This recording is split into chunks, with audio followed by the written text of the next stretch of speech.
All right. Well, last time we spoke a week ago, I told you that we were going to break into another topic, but I thought, to do it justice, we didn't want to just squeeze it into 5 or 10 minutes. So that's Hmm. why we're having a round two today. I don't know if it will require as long. We'll see. But before we do, I mean, any thoughts or any developments since we spoke on this whole banking crisis? The start of the week seems to be at least somewhat uneventful. No big news drops or anything like that. I think the It was only quiet, but the Fed is now unprofitable. well, yeah, but that was the case before too, right? Didn't they have a No, big technically they had an inflow of capital because they're able to create what they get interest on. But now it's at Lynn Alden. I actually haven't read the piece, but I read a tweet thread by Nick Bhatia. Was it in the Bitcoin layer? It wasn't. That wasn't a tweet thread. I don't know. Somebody. I've been keeping the little notes on it and meaning to go back to it. But and that's probably a piece I will read by Lynn Alden this week. But essentially, despite the fact that the Fed has a huge balance sheet, like that they're massively um indebted, essentially, like they have a massive imbalance that they're constantly printing money and issuing liabilities and buying bonds, right? But they actually make a return. Like the member banks actually, quote unquote, own the Federal Reserve banks that create the Federal Reserve System. So it's a pseudo private entity, but it is literally, and it's always paid out tiny dividends to all of its supposed like member banks because it like quote unquote makes money by working for government and major institutions in selling liabilities. But now it's not doing that anymore. It's got it's basically what it's gone changed? negative. Just the scope of what this will be something that I'll cover that with Lynn Alden and the other pieces I'm going to read. Clearly a lot of details to work out as to exactly why. And but I think it's got something to do with how they have essentially worked to backstop things. And then the fact that they've lost value on bonds because of the interest rate rise. I think it's an imbalance that's actually kind of similar to what is going on with SVB, or what happened with SVB is that the value of these things have plummeted while they've tried to push up interest rates. So they're attempt to curb inflation and then also having to expand their balance sheet, which are usually polar opposites, right? Is you raise interest rates to lower your balance sheet and you lower interest rates by expanding your balance sheet, and they're doing the opposite. They're trying to do two contradictory things at the same time.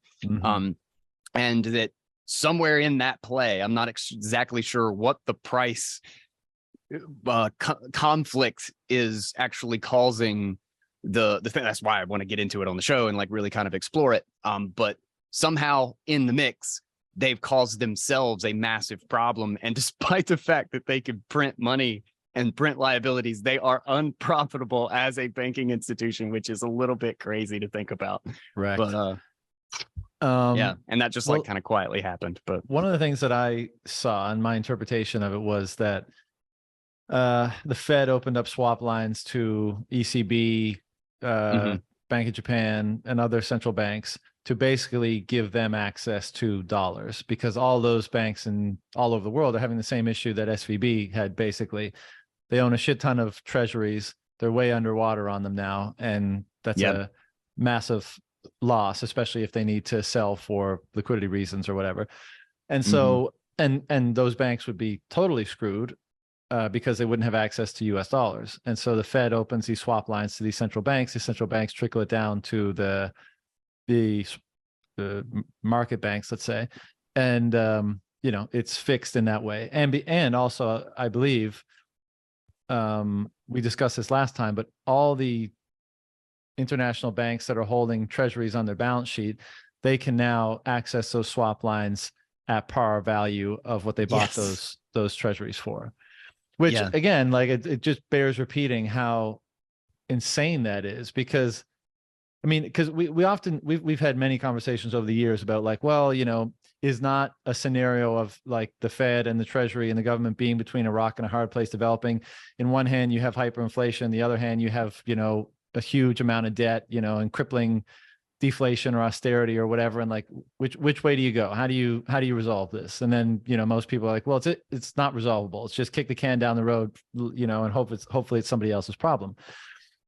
And I mean, I think fundamentally those are probably still the case, but what most people didn't have on their bingo card, probably they had money printing, they had more debt issuing, but they didn't have just like complete suspension or overriding of market reality, insofar as they can be like, oh, your house is worth 500,000, line through it, now it's worth 1 million. It's like, but yeah, doesn't the market determine these things? Like, no, we do now. So all those bonds, the trillion, tens of trillions, and all that, those bonds out in the world, oh, they're worth 5 trillion now. Nope, they're worth 20 trillion actually. And so you can borrow against that, and then money printer goes burr to provide liquidity for those new loans. And it's just like, it's like, what? We can just make up new reality now. That's the space we're in. We can just scribble out a number and put another number on it, and then rinse and repeat. It's just it's madness. What's happening essentially is they're printing money in a different way, and they're they can't do it again the last way that they did it, because now everybody knows that was printing money. So they have to come up with some new mechanism every single time that sounds like a decent excuse. And every single time it's just a new excuse to do the same thing. And it's like a different instrument. And because of that, it's like innovative, but if you go back to like a good analogy, I actually talked about this in yesterday's Guys Take episode, I used the example of like the bubble and the burst, the bubble, like a debt cycle, and use the analogy of like cars and keys. But for simplicity's sake, to not have to get into it, we'll just talk about like 2007 housing prices were like way, way, way high, but it was because they were overinflated, right? It's because it wasn't a real market. Like, we were in a debt bubble, we were in a mortgage bubble, and the real price was the 50% loss that happened the next year and the year after, right? That was the actually sustainable price. Well, imagine you have like a bunch of rich people that are now also bought all of these mortgages.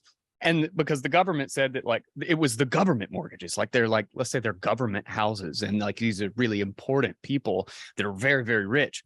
Well, if they lost 50% on their houses, like, oh, well, no, we'll give you an equity loan based on the 2007 price, because you're too important to have to deal with reality.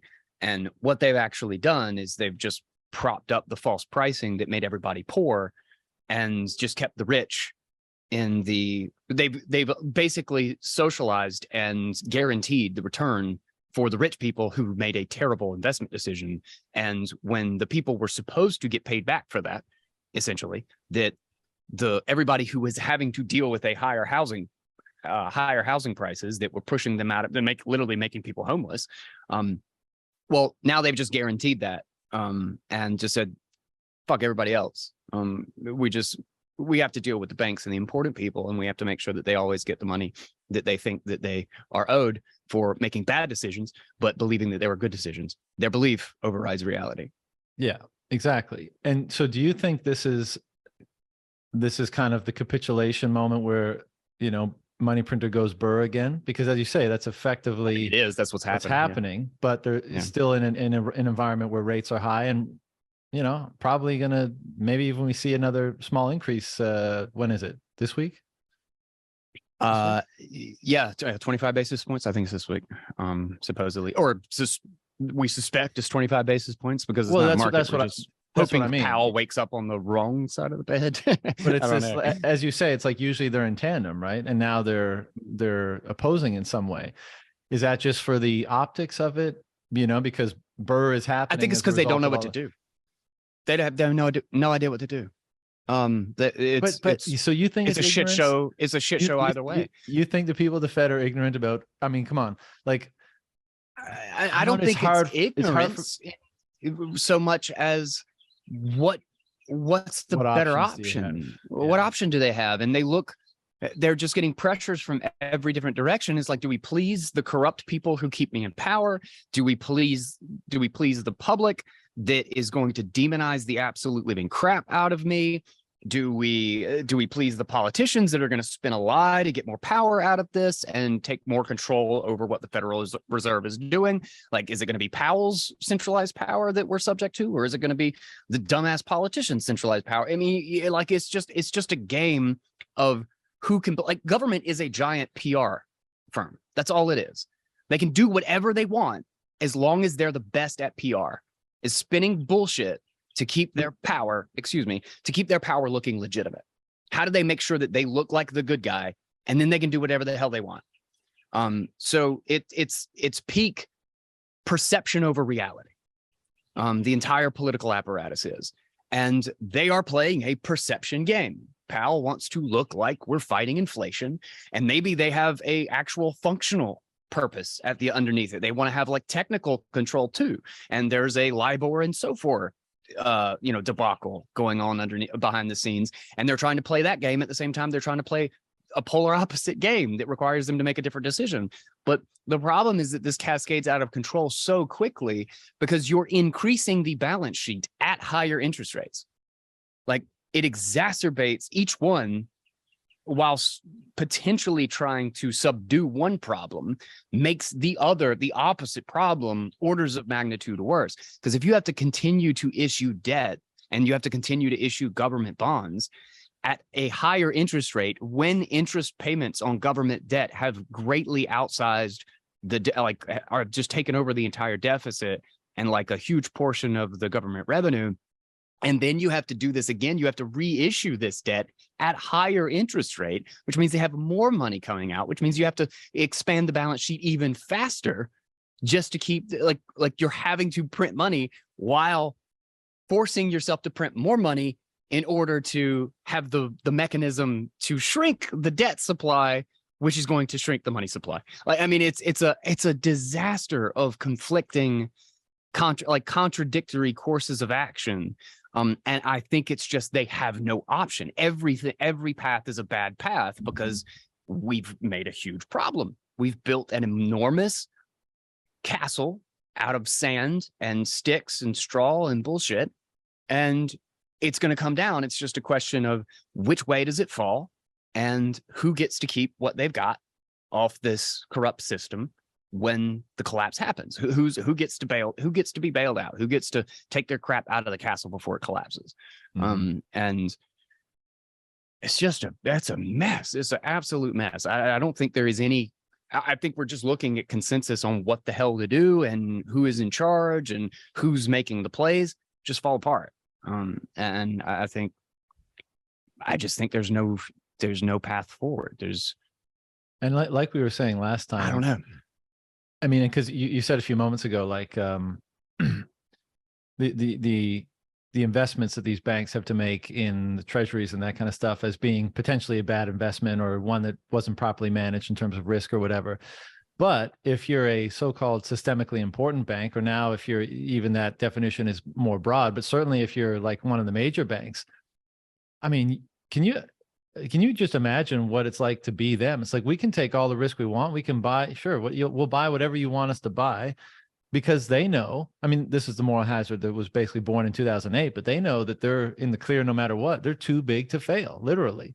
Like, they can't be allowed to fail. So they can do whatever the fuck they want. They can take as much risk as they want. They can whatever. And oopsie global daisy, systemically important banks right? Can't have those guys. Right. And when shit shit hits the fan, all they have to do is blame it on somebody else and then go with their hands out to, the powers that be, the Fed, Treasury, whomever. So, for them, it's all investments are good investments because they can't lose. Basically, they're effectively the house. They're basically just an arm of the central banks at this point. So, what do you think? Balaji made that big, made the stir with his $1 million Bitcoin in 90 days thing, and I doubt that he truly is expecting that price. I suspect he's doing it to bring attention to everything that's going on and point to Bitcoin as the only, true signal, viable alternative, life raft, etc. But, you know, his point that this may be the beginning of the end, so to speak, of this grand experiment, because as you say, I mean, there's no good options. The people, the central banks and the governments are in between a rock and a hard place. And it doesn't seem like there's any way to, you know, we always just kind of assume the can will get kicked down the road further. At least most people do. And Bitcoiners, you know, perhaps some of us, we probably err on the side of thinking it's going to all go to hell sooner than it actually is. You know, I'm always, have always been surprised that it can persist as long as it does. But, you know, maybe that was the point of Balaji's tweets. What do you make of that whole situation? I didn't get to finish the spaces with him and Breedlove, I think, and Gladstein. So I didn't get to hear his whole argument as to what he exactly saw. I mean, outside of the fact that there's like a collapse happening and we're bailing out Credit Suisse and SVB and, you know, all of this stuff, which obviously that enough is an indication that something is terribly wrong and maybe there's no way out. But I mean, I think the idea that Bitcoin is going to be $1 million in 90 days is stupid. Well, sure. Yeah. And maybe he's doing it for attention. I don't know. Maybe he actually believes it. I think trying to call the time on when anything is going to collapse or how it's going to unravel. Like, I think this thing is way too big and complex with way too many players and factors to even possibly, like, it wouldn't like super surprise me if we kind of had this environment of like 2 years on, 2 years off of collapse and bailout and collapse and 10%, 20% inflation in between for like 10 years. But if it did collapse in 90 days, I think I could look back on it in 2 years and be like, yeah, that makes sense. You know, like, I don't think either is really out of the realm of possibility. But that's why I pull everything that I do not immediately need at risk out, so that I'm a spectator, you know, as much as possibly can be. Like, not as if I'm even possibly disconnected from what would be a global banking collapse of the Federal Reserve System. But nonetheless, I have as much outside of it as possible that I can still communicate and trade and, you know, deal with value that is not tethered to that disaster. Yeah. Without sharing whatever personal details you prefer not to share. But, and again, this is a topic we've talked about in Bitcoin land for years. Like, what do you do when the collapse actually happens? You know, and having your financial optionality in Bitcoin is step one, and that's a damn fine step. What else do you think is prudent in such a scenario? Should it take 90 days or should it take 5 years to 10 years to unwind or unfold? I would say have a way to get out of cities. Like, have an exit plan for really populated areas. And then also find local sources of things, particularly to where you might be exiting to. But like, you know, the Beef Initiative slogan is shake your farmer's hand or shake your butcher's hand or whatever it is. Like, know where your meat is coming from, know where your food is coming from. And if the grocery store is empty, do you have first call? Do you already have a relationship with somebody, or are you now standing in line behind 1,000 other people who are desperate to find eggs? You know, and establish a relationship now.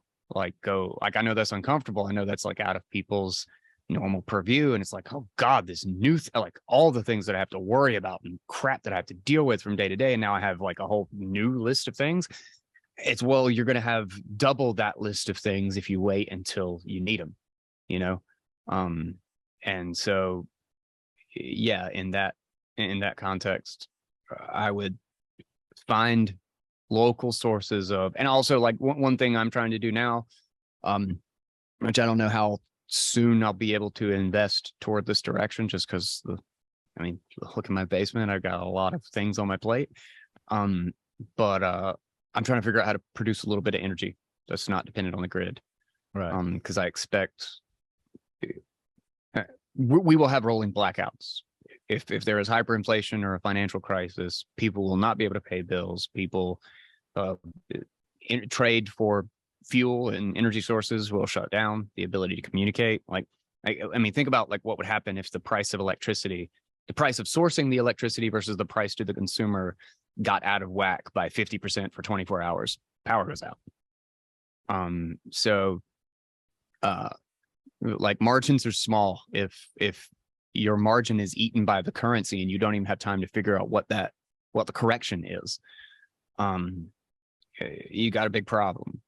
So I'm trying to figure out how to charge a phone and, you know, run a maybe an S9, a heater, like do something to be able to protect from kind of the worst of it. You know, I think in those sorts of situations when like things get really, potentially really, really bad,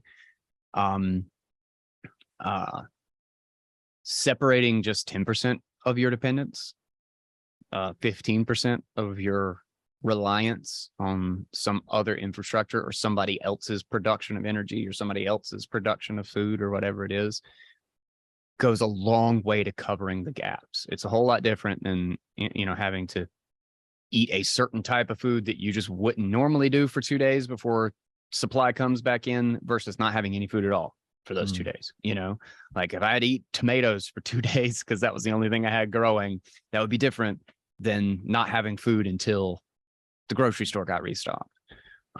So just a little bit of sovereignty goes a long way when the shit hits the fan. And I think whether it's next month, next week, next year, 5 years from now, just start piece by piece ticking away and getting a little bit of sovereignty in all the different, think of all the things that you were dependent on from day to day, and figure out how to have a little bit of that you make yourself or you produce yourself or you acquire in some alternative way. So yeah, that's my plan. I totally agree with that.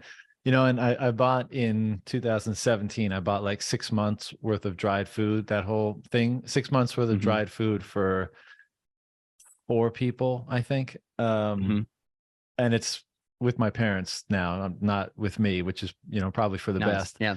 But someday maybe I'll be vindicated on that purchase. Not that I want to be, because it would, you know, it's going to be kind of shitty if everyone's living out of dried food sort of thing. And to your point, I think it's much better that if you're in a sufficiently rural environment and you know some food producers, then, you know, eating steaks from your local rancher is much better than fucking powdered peanut butter and, you know, rice and shit like that. But yeah. In a pinch, it's but it's like an insurance policy. $1,000 for insurance. Exactly. Yeah, I was about to say it's an insurance policy, so you don't want to have to call it in, but if you need to call it in and you don't have it, you're in a bad way.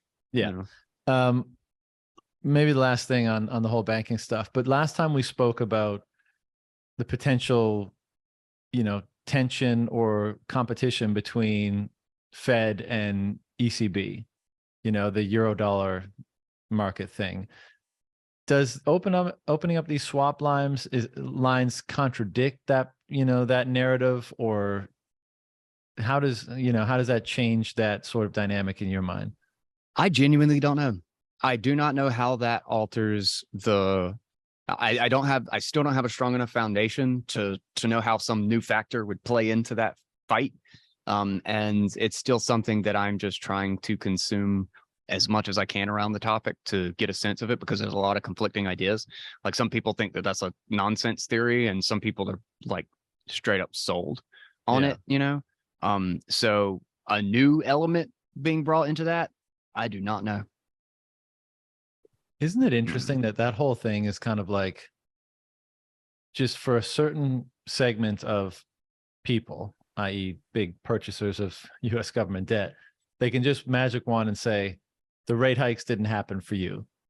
Everyone else, the cost of capital is still high and you're still, you know, you're still fucked basically and everything. But for this privileged group over here, let's just erase that and you can start back on the start line again. It's crazy. Insane. All right, let's get into the more technical stuff that I wanted to discuss with you, because I very much appreciate your your opinion on this stuff and how much you tinker with everything. The first thing is the ordinal stuff. What's your take on all of that. Hit me with the guy's take on ordinals. All right. I actually haven't done this on the show yet. So this will probably encourage me to finally like, okay, I'll do an episode on it. And I've had a bunch of people ask me, it's like, what about ordinals? I'll be like, I'll do an episode, I swear. So ordinals, the simple idea, I don't really think there's much of anything to ordinals. Ordinals is kind of an inevitability, like inevitability, where like actually Steve uses words, Steve using words. I don't know, Steve, a good friend of mine from the Raleigh crew. I think you've met him actually at one of the conferences. We had actually talked about something similar of just like, whose Bitcoin do you own? Like where were your Bitcoin that you have in your UTXO? Where were they mined originally? Like, what if, like, even though I bought my Bitcoin yesterday, I could technically hold something that connects to a UTXO all the way back to like block 10. It's possible. Mm-hmm. So how could you trace that back? And then if you had a subset of that Bitcoin, maybe you would be like, oh my God, I got block 10 Bitcoin. I'm not gonna get rid of this.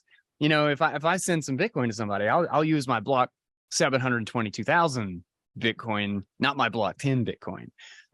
And essentially what ordinals do is it's a layer on top. So it's not a consensus thing. The Bitcoin rules have no clue that this is going on and doesn't care. There's nothing in Bitcoin that distinguishes one Satoshi from another. But what the ordinals system or what the ordinals thing does is it literally just goes back to all the mined Bitcoin.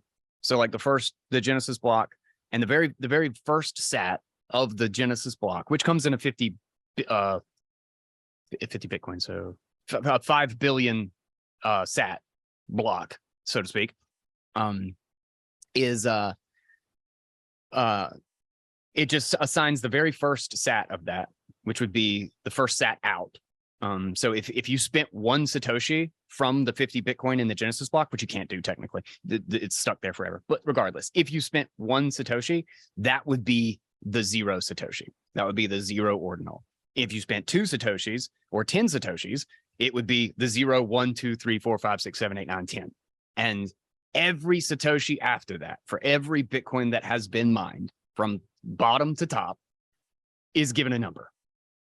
And then by doing that, you can then trace through the UTXO history just by saying first in, first out, that when I had 100,000 Satoshis in a UTXO and I sent 10,000, the earliest 10,000 in the ordinal are the ones that I sent out. And that might be a combination of things. That might be from block 5, from block 800, from block 129,512. Like it might be 10 Satoshis from one, 1,000 Satoshis from another. And it is just a way to put sats, the all 2.1 quadrillion sats, in order. Just assign them a number. And you have to run this exact same software on top of it with the exact same rules to get the exact same order. Like I could issue a different ordinal thing that gives a completely different number and does last in, first out. So that when you spent that first Satoshi, it was actually Satoshi 5 billion, not Satoshi 0. And so it's purely arbitrary what the actual rules of the ordinals are, but it essentially gives each Satoshi uniqueness if anybody cares about the ordinal software. So that's what an ordinal is. I don't really think it matters if people start caring and valuing them differently. I mean, sure, it's like Bitcoin isn't fungible anymore, but it's kind of like, if I accepted $10 for something, and there's certain ones that have a serial number that start like 420 XJ blah blah whatever on the serial number. It's like, oh, I want my 420 bills. It's like some dude's gonna collect them. It's like, okay, I don't really care. It doesn't really change my relationship to the money, and I don't really care. Like if there's some collector who wants one of my Satoshis and will pay more Satoshis for it, if I don't care about the collectible nature of it, then I got more Satoshis. Like it's fungible to me, Like I just don't care. Inscriptions. Yeah. Inscriptions are a different story. And I actually haven't worked out why these are supposedly connected. I guess because the inscriptions are built entirely in the signature data. It's basically like arbitrary, and this is something that's been going on in Bitcoin for a while. It's just that you didn't have the scope of data that you now have accessible, thanks to a combination of SegWit, the block weight discount, and Taproot. Like all of these things kind of gave one little piece of the puzzle, and individually, each one of their trade-offs or their logical reasons for existing make perfect sense. You know, the block weight actually did make sense to begin with, because the signature data is the only thing that you can prune and not have to worry about whether it conflicts with the monetary policy. So separating that out and using that to get the soft fork was really clever at the time. And it was logical for there to be a discount. But then when you start using that to just push arbitrary data rather than ownership data, and you're just putting JPEGs in it, it's like, well, crap, you just gave a discount to bullshit, you know? But then you still had a limit, the 1 megabyte limit on the size of any transaction, and then Taproot, because you have an infinite tap tree, which was, again, logically so that you could make increasingly complex ownership hierarchies, and you didn't have to worry about how far down you were in the tree and how much signature data you had to publish to redeem your ownership of it. And then you can compact it, like, because that's the beauty of Taproot, right? You just post the root. And so you can have all these huge trees with all this huge amount of data, and you still don't have to take up a whole lot of space on the blockchain. So it was actually kind of an efficiency tool to get really complex monetary features that we wanted. But then if you just put a bunch of if, op, and op, like, and then just sticks packets of arbitrary bullshit in it, I mean, you could just make a 4 megabyte JPEG and stick it on the blockchain.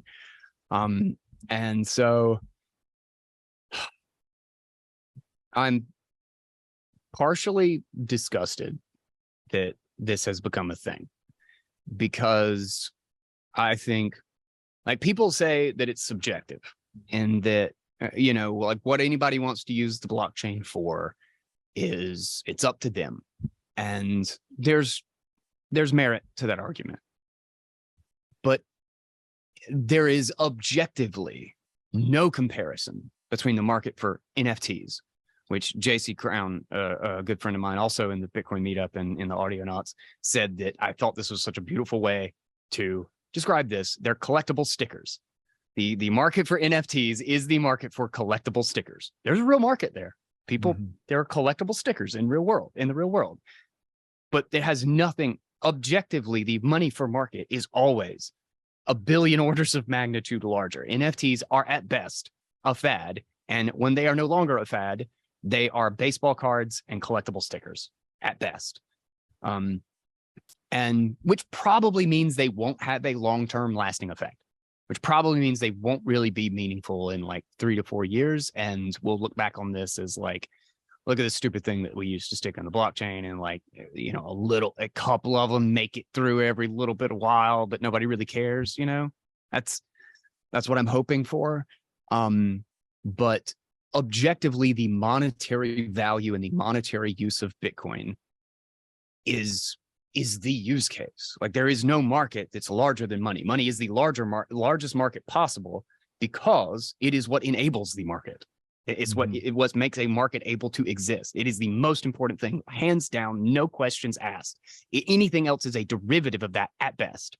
And because of that, the 4 megabyte block weight and the increase in block size was valuable as long as it did not sacrifice too much of the monetary integrity, the ability to secure and prove and validate all of the monetary rules, if that space is used to increase monetary transactions, to increase its use as money. But the fact that it is disproportionately valuable for people not using it as money is a little upsetting. Is like, Jesus, you know. But in that same vein, I think I think this kind of alludes to the cost of making changes, and that even subtle and extremely conservative and extremely well thought out changes in combination can result in something that people didn't expect. That there is always a trade-off, and there's always a risk. Especially when you're removing bounds on things, like removing the bounds of how big of signature data you can use. And I wish it had been more obvious that this could be a result. I think it would have absolutely changed the discussion. Like, I don't think Schnorr signatures are bad. I think Taproot would have still gotten in, but I think they're probably, if that discussion had started ahead of time, there would have been some sort of limit. Like, there would have been like a hard 300 kilobytes per signature tree or something put into the consensus source. I don't know exactly what it would be, but I feel like it would have been addressed.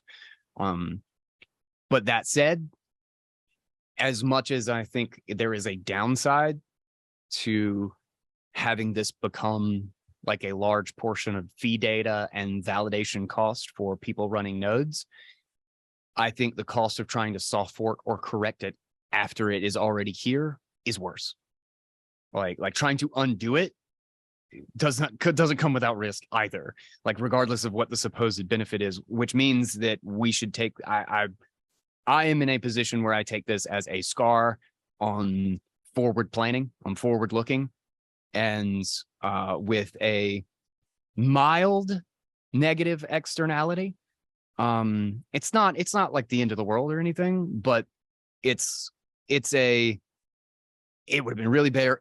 It would have been a whole lot better if the barrier to stamping monkey JPEGs onto the blockchain had stayed a little bit higher.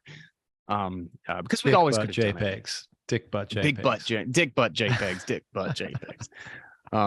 But Yeah. I mean, technically you could have done this with like a series of like 100 transactions or 1,000 transactions, and stuck each piece into op return. It's just a whole lot easier to do it with op if and just punch it all into signature data, because you get a very significant discount doing it that way, as opposed to doing it per UTXO. However, there is a little bit of a benefit there, is that signature data can be validated and then pruned, whereas the UTXO data can't. So if they did it in the UTXO data, you'd actually bloat the UTXO set, which you have to actually keep in RAM on a computer, which has a much worse scaling profile than hard drive space.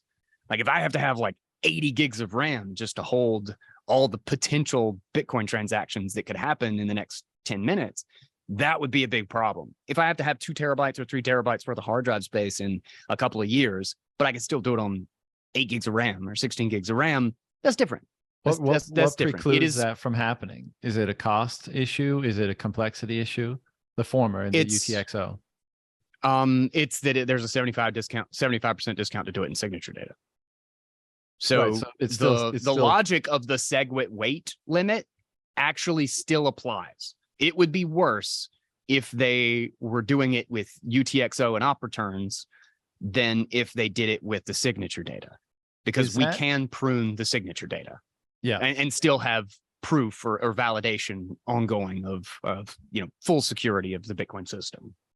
Doing it the UTXO method that you just mentioned, should someone be motivated and have the financial means, is this any kind of attack vector? I mean, you just mentioned you blowed up the RAM, required to, run a node, let's say. Yeah. They used to do it. People have done it in the past. There are burnt UTXOs that you can't do anything with, that have signature data that's nonsense, so that they could stamp something.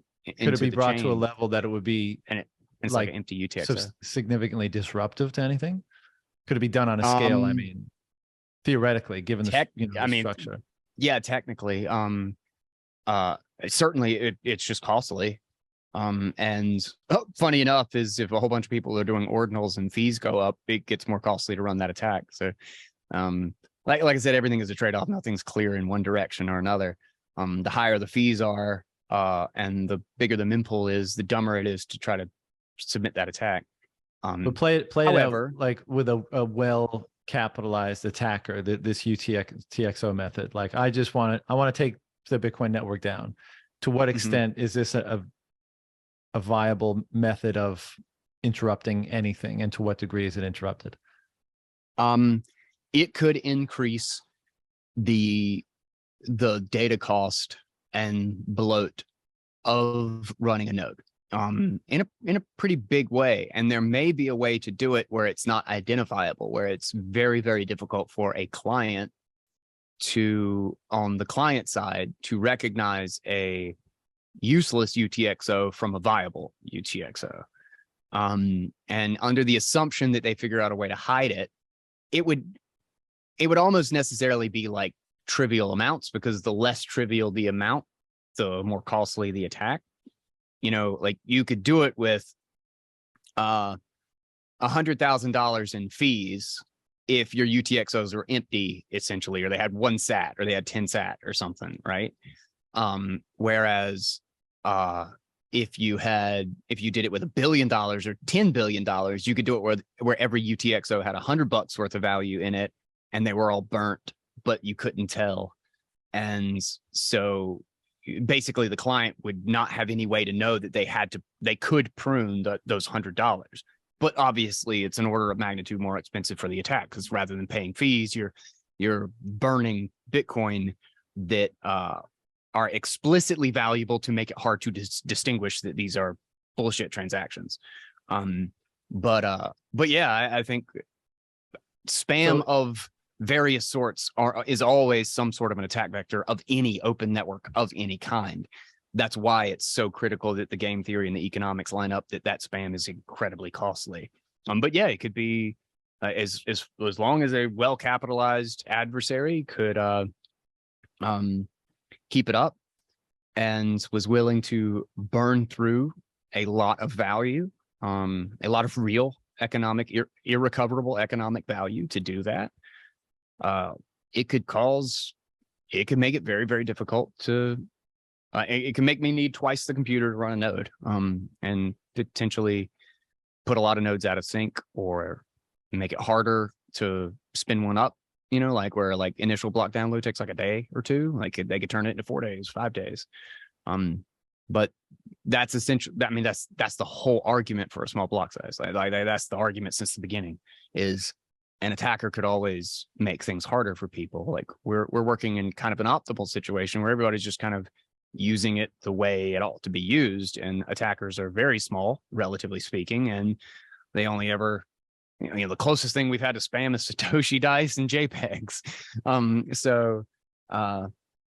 But certainly any open network has problems of open adversaries, because you can't close off their access to it. But I don't think it would kill Bitcoin. It would just be, it would just reinforce all of the arguments that have been made for so long, that yeah, they were right, because look how much of a pain in the ass this is, even considering how conservative we've been and how clear we've been about restrictions and caps and fee markets and like all of these things. Like we've oriented this way for so long and so strictly, and even then you're still subject to some potential. There's still an attack. There are still multiple attack vectors, but I just don't think they're Bitcoin killing attack vectors. They're just Bitcoin pain in the ass attack vectors. Right. I mean, we just finished discussing how, like, with the stroke of a pen, the powers that be can just drum up $100 billion. So yeah, presumably if there was a way to even just annoy the network, or, you know, cause some sort of impact, you know, they have access to all the capital of the world effectively. And so, you know, that's why I'm wondering to what extent, given, let's say, you know, as much as not limitless capital, but you know, a shit ton of capital, just how disruptive would an attack like that taken to its extreme actually be? Which I guess you've pretty much answered, but I don't know if you want to put any more meat on that, or we can move on. I don't know to what extent, like how much of a problem could it be for a resource issue for computers. But it's not as if not being able to keep the entire UTXO set in RAM is vicious, is like like, oh, well, now my node doesn't work. Like you could still run to hard drive and, you know, collect the data again. But that doing that work is a pain. Like you're talking about huge delays between node validation. However, we kind of already seen a lot of this, like the Dust transactions. Did you ever get in the old wallets or whatever? You got like 10 sat random, like they just like Probably sprayed all the wallets and all the addresses. I don't like that was a UTXO attack. Notice. Yeah. Well, I remember an old Mycelium wallet and I think my Armory wallet. I noticed at some point I would just be like, where is this 10 sat? What is this? And it was literally just somebody looking at the blockchain and just like, here are all the UTXOs that are out, or here are the valid addresses that exist, and then just spraying sats, which would what's the motivation that fill up double the UTXO. I actually think it was an analysis attack. I mean, it's hard to say what, but you know, if I'm ever sweeping addresses and then I mix with an address that has 10 sat in it, I'm attaching those addresses together. So it's able to basically have a threshold of sats that's so small that your default wallet behavior is going to put it into any aggregate transaction because you want to get rid of that UTXO. It's economically important to get rid of that as early as possible and pool it with other UTXOs. And what that does is it associates your addresses together quicker, or more succinctly, for an attacker who's watching that. So I would suspect, at least at the time, that's how I was thinking about it, that it was like a chainalysis sort of attack. Is like, how do we group the UTXOs together to see who owns what? And I don't really know. And I think not a whole lot came of it. And I don't think it's like some, like, I mean, UTXO consolidation is just kind of like a thing that happens to Bitcoin a lot anyway. So I don't know how much that really changed the game as far as like how much it was a pain to orchestrate that. So I don't think it's really a big deal. And I think there's still, I think actually one of my wallets let me say, just don't spend from this one. I just never used it, but, right. Yeah, I don't know. Well, it's the reality of open networks. Yeah. The meat of what I wanted to discuss was actually something you referred to, 5 minutes ago, discussing the ordinals thing, which is basically, had people known that this was a potentiality when the upgrade was being discussed, then maybe there would have been something done to mitigate it, or some solution would have been found. And so basically, something unexpected occurred. Now, it doesn't seem to be existential. You may not like it. Maybe it's a pain in the ass. Maybe it has some sort of effect, but it's not existential. And I've been talking to a few people lately about this issue, and basically it's the issue around upgrades and the rationale that one should apply to determining, the validity, the viability, of a given upgrade. And I don't find that there's much discussion about that. I think a lot of us are not super technically savvy, and we defer to, the so-called experts. And then if there's enough kind of loose social consensus that, the experts have it more or less right, then everyone's like, oh, I guess it's cool then. And that just seems, that makes me somewhat uneasy. It's an unfortunate sort of process. Existence. Yeah. No, I totally see the point, and I completely agree, because there's you can count on two hands the number of people who really understand a lot of this stuff. Like Schnorr signatures and, like the ins and outs of like a potential ECDSA vulnerability or something like that. Like, and it lends itself to the problem of consensus without a consensus protocol. Like there's no social or knowledge consensus on any of this crap, which is why Bitcoin as a consensus mechanism is such an insanely valuable thing, because it's monetary consensus in a world where that sort of consensus is inherently impossible because of the differences between people, between knowledge, between skills, between everything that we have, values and culture and everything. Consensus is the ultimate problem of civilization versus the individual. So in that sense, any even slight change to the consensus rules means you're back in a place where you're back to a consensus problem. So there's no formalized way to issue a soft fork. There's no concrete way to distinguish what any trade-off is. You basically have the people who feel like they know, like they might not feel like they know what the potential downside of this thing is or the potential upside. And then they argue with each other. And then a whole bunch of people watch the spectacle of argument and they say, I agree. This person makes a lot more sense than this person. I agree with them. And so I'm going to run this node. Like, it's really, really messy because social consensus is a nightmare. This is why government doesn't. This is why democracy is such a disaster on a long enough timeline. It works barely for a little fraction of human history before it collapses, and you have to regurgitate and you have to start back over from scratch. Like you think about it, like from a longevity perspective, our civilizations, our societies are really crappy. Like they don't they don't last, but it's generations before you have massive structural change.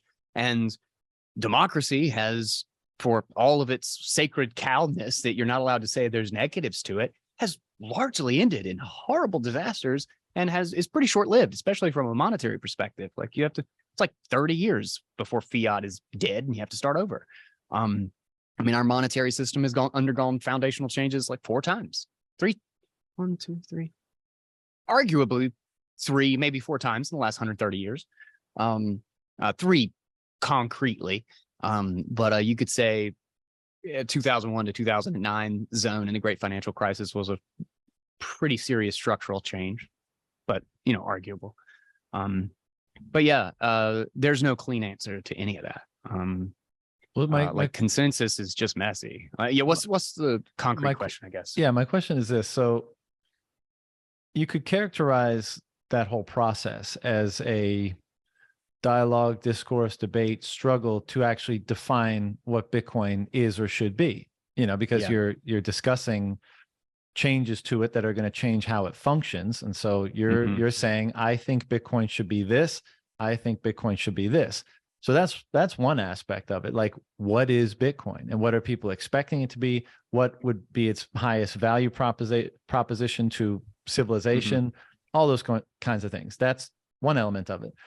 The other element is, okay, let's just focus in on one particular definition of Bitcoin, one potential future definition that requires a change to become that thing. Well, then the question is, well, what are the risks in pursuing that definition? What are the risks in trying to make Bitcoin in that image of that, ideal, let's say? And, human knowledge is forever incomplete. So there's always going to be unknowns. There's always going to be unknown unknowns. And so, and it seems to me, like, I'm not trying to disparage anyone here, but it seems to me sometimes there's a degree of hubris in not fully appreciating that. And so for me, the question is, how should we approach defining and making changes to this thing that we deem to be almost more meaningful than anything else, at least in intersubjective markets or space. When those risks are always lying latent, and some of them may be existential, some of them may be just degrading over time. So just to give you an example of that one, let's say various upgrades take place and no existential risks emerge. Some, you could say maybe the inscription thing is somewhat degrading, right? That opens up a new way in which the system can be impinged, impaired, degraded in some capacity. Well, one, you wind that clock forward 50 years, and maybe that happens 5, 10, 15 more times. And then, so you get more degradation over time. Even if that doesn't happen, the frequency of change just invites the possibility that one of those changes will be either intentionally or unintentionally sensorial or invite an existential risk of some time. Every time you open that door, you think it's a good guy coming through. Maybe it's a bad guy coming through is, maybe it not the best analogy, but you know what I'm saying? And so, yeah, what the question I'm trying to ask and trying to discuss with people is, how should we be approaching an understanding, a rationale, a logic around what changes to make to Bitcoin, i.e. how to define it, and how to go about making and what the risks are in going about making those changes. Because even if we could say, well, yeah, I like that definition of Bitcoin and I'd like it to be that, is it worth the trade-offs of attempting to make it that way? And just, for a little more context, and then I'll hand it over to you, the recent stuff with CTV vaults and that kind of stuff. And again, full respect to the developers and their hard work and their expertise in this particular domain. They have expertise in making Bitcoin conform to a definition, right? But I don't think they have any really more expertise than you and I in defining what Bitcoin should be, because there's there's a economics, philosophy, all sorts of stuff wrapped up in the latter. In actually making it be that in the technical domain, of course, they have far more expertise. But I see, in this particular case, and again, I'm oversimplifying, but goes something like, wouldn't it be great if Bitcoin had this functionality? And we assume that would make things like custody better. And we assume that would mean easier and better adoption, because not everyone's going to custody 12 words in a way that's going to scale to so many people, that whole thing. And so there's a lot of assumptions there. And my question is, how far out do we want to push those assumptions for a presumed or assumed gain when we are contending with an unknown set of risks? And so, obviously this is basically the kind of ossification versus, continued developing sort of argument, but it's also an argument for kind of the soul of Bitcoin. Like, what should it, because, and I think you and I have even discussed this, and I'm sure we both thought about it, like part of the beauty and the power of Bitcoin, not just as a so-called better money, but in its seeming influence or its impact and influence over the people that engage with it, each of us as individuals, the so-called Bitcoin culture, there's an element there of taking greater responsibility, right? And and there's an element of also truth there, and that these, in conjunction with many other things, tend to change people's perspective and change their lives. How much, and again, bit of an exaggeration, I know this is long-winded, but if we continue to take the approach that we have to change Bitcoin to conform to our imperfections or our conveniences or our desires, to what extent our necessarily incomplete view of what it is or what it ought to be, necessarily not encompassing. Right. And so to what degree do we lose the effects of Bitcoin effectively, so-called saying to us, this is what I am as an absolute. You have to be the one to change in order to invite the benefits that I represent into your life, into your, communities, markets, countries, world, whatever.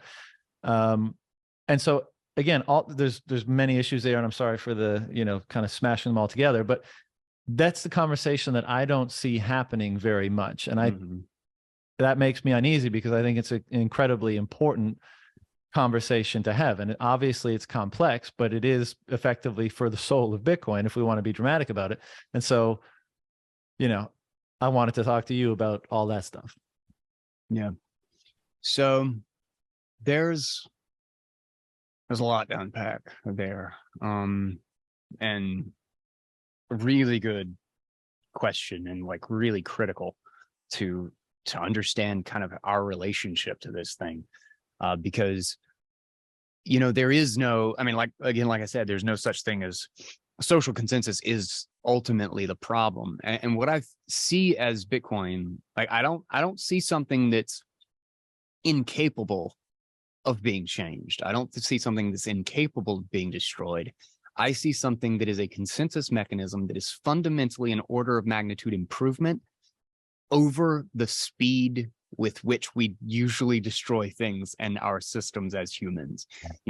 Like, democracy dies very, very quickly. It changes to the negative insanely quickly. Like, all you have to do is get the wind.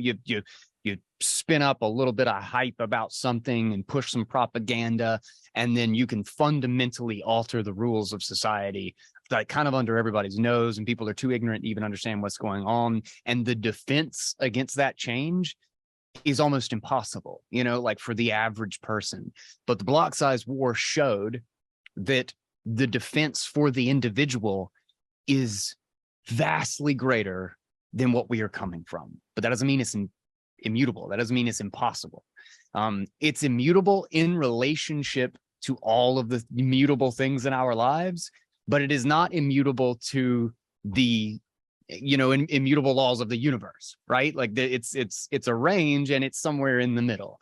And we can cause damage to it, and we can try to project our individual ignorance and our individual inability to understand its importance. Like, even if we know it's really important, we still might not understand to what degree until 20 years down the road. Like, looking back, it might be, holy shit, this was even more important than I understood, you know?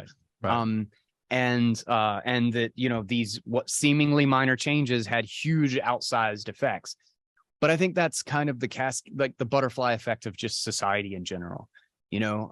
And I think, you know, we learn from these things, and, you know, even the Constitution, even if we kept it like just the Constitution as our base of laws, and we dropped the billion other pages of nonsense, the Constitution has scars.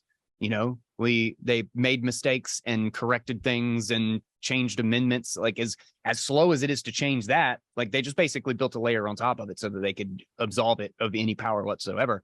I mean, you know, at the end of the day, it's just a piece of paper. But in the context of something like Bitcoin, that's the attempt: is how do we have something more concrete and even more difficult to change? And I think it lends itself to a increasing culture of more and more serious conservatism, more and more reluctance to make changes, because we are constantly learning lessons that can't be undone, that can't be corrected. And I think as things go on, even as we change it and make mistakes, potentially, that the trade-off is not as clean as we thought, or is not as well, like, our defining of that trade-off, even in trying to be sensible and humble about it, we still did not foresee all of the things. I think it makes us more reluctant to change the next time. So one of the beauty elements of beauty in how, like, Bitcoin consensus does change when, you know, we are able to restrict it with soft forks, is it stays within the broader consensus rules, and it's increasingly difficult the more changes we make, especially whenever we appear to make some sort of mistake or miscalculation. And that it changes us more and more with time. Like, I think the way Taproot was pushed, and the way Taproot was, which I was fully in support of, and I still don't think Taproot is a net negative, but I am totally empathetic to the idea that it might have been, you know, or at least the way it was done. And it will certainly make me think twice. Like, I'll definitely reconsider, as much as, like, commitments I've thought for a while are a really important part of kind of getting the full set before Bitcoin ossification. Commitments seem like a really important piece of the puzzle, and I've kind of liked the idea that it was, like, really broad, with OpTX hash and, like, some of these other proposals, and then it kept narrowing down CTV and, like, all these things. Like, it got, like, more cleaner and more direct, and then now OpVault is even, like, more concise than that. It's like it's very extremely direct. Like, I think that's the proper direction: less broad, more, like, absolute singular use case that makes sense, and moves things to the consensus layer if it makes sense to do so, if it's that important of a use case. And considering the fact that I think the whole world can't have a UTXO, you know, like, it just, the way Bitcoin works and the way consensus on the monetary base is even possible is a hugely data limiting reality. Which means that not everybody can do a base layer transaction every day, every year, even, really. And because of that, we need tiered, federated, shared ownership that is trustless or trust minimized. So that Bitcoin kind of behaves as this ultimate end of the road arbiter, but we can make these changes. I mean, that's what Lightning Network is, right? It's a shared ownership that allows modifications, but Bitcoin is the ultimate arbiter. So we can modify ownership many, many times, thousands of times, tens of thousands of times, and then go back to Bitcoin if there's ever a conflict. It's like going to court to settle who owns the house, but the court is distributed and it's the ultimate arbiter and there is no politics involved. It's just Bitcoin, right? So in that sense, I think the means of expanding or adding some rule or some new restriction to Bitcoin at the consensus layer that enables that is potentially the best case trade-off. But again, it all has trade-offs, and I don't even pretend to have that anybody really has any concrete full picture of what those costs are when there are costs, and what the long-term consequences of them are. And the best we can do is react to our failures and try to make it, try to minimize those costs after the fact. Like an example for the UTXO thing is I'm pretty sure UTREXO, that model of like being able to quickly download and validate the UTXO set, is actually a way to mitigate the UTXO bloat. So there are tricks that we can do and ways that we can minimize the resource costs by being clever on top of Bitcoin rather than changing Bitcoin. So all of that is kind of a long roundabout way of saying our failures or our mistakes or the trade-offs that we did not foresee ought to make us more conservative and more reluctant to change it in the future. And that I think Bitcoin has a feedback loop of making it more resistant to change because more and more people kind of get PTSD. Like, I mean, think about how difficult we spent 2.5 years, 3 years just arguing about how to implement Taproot, where we were all like, okay, yeah, we want Schnorr signatures. This is arguably just a good improvement. We don't think it's like insecure in any cryptographic way or any of this.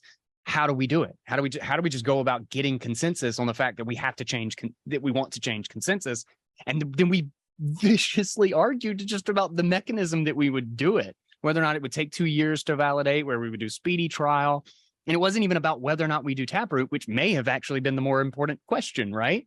Regarding inscriptions today, at least. So the more and more PTSD we get on making these changes, I think the harder and harder the argument gets to make these changes in the future. And I don't think that's necessarily a bad thing. I think that's a good thing, especially when you look at societal and consensus layer changes when it comes to politics and government and traditions and culture from a historical perspective, and how much the speed and ease of change has had horrible consequences for society. So that's my hope in kind of the long term, is that it continues to force us to look longer and longer out and think more and more about what we don't know. You know, stay humble, stack sats.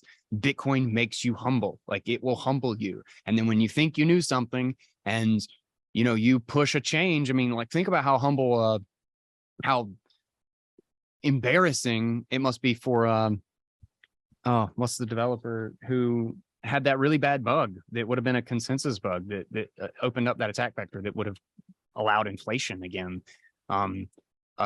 I mean, it didn't get exploited and it wasn't exactly easy to exploit, but a dedicated miner with resources could have actively done so. And it would have been like a huge portion of the nodes wouldn't have seen it. I can't remember the CVE number, but regardless, like, you know, things that look redundant, things that look like a change that wouldn't have any effect, it would just like clean up a little bit of extra computation that wasn't necessary, could turn out to have really bad consequences. Yeah. And you could be the smartest person in the room and still make a mistake. Yeah. So Bitcoin is going to humble us whether we make bad decisions or good decisions. And I think as much as it's imperfect, it is imperfect. And as messy as the process is, when you compare it to everything else, is by far is the best horse we have. I mean, well, sure. There's no argument there. No argument there. It's not perfect, but it's comparatively much closer than anything we possibly have. And it's very not perfect. So it just goes to show how far from perfect we are in the whole stack of things. We just have something that's profoundly better than all alternatives. Yeah, I agree with that. But, you know, like we're all, I mean, I hesitate to say we're all fucking morons, because the scope of our ignorance is far greater than the scope of our knowledge, right? Forever. Mm-hmm. And so this is why I think humility is such a valuable virtue, because it allows you to engage with the known in a way that you minimally disrupt or degrade or destroy the benefits that you've accrued from your knowledge. We can't know what we don't know. Right, and in an environment where we're not sufficiently humble, I mean, this is possibly how things always degrade into political dynamics, because you know, everyone's vying to assert their definition of a certain thing. And, you know, there's an element of, even though, you know, very few people would like to admit it. I mean, what you've just described is a type of politics, right? I mean, let's say it's construed differently than what we're typically used to, but there's an element of that. And I think, you know, who knows how much of that is necessary? I think we're all fairly critical of that, you know, that sort of structure, let's say, and we'd like to minimize it to the extent possible, because we've seen just how much it can be degraded and how damaging and detrimental that can be. You know, it's interesting you bring up the Constitution, I guess, because James, you know, I spoke with James O'Byrne from Opvault, and we had a similar conversation, because I wanted to talk to him about, you know, his thoughts on all this stuff. And this goes back to the idea of our definition of this thing, because you have this, you know, founding document, founding protocol. It's kind of as etched in stone as anything can be.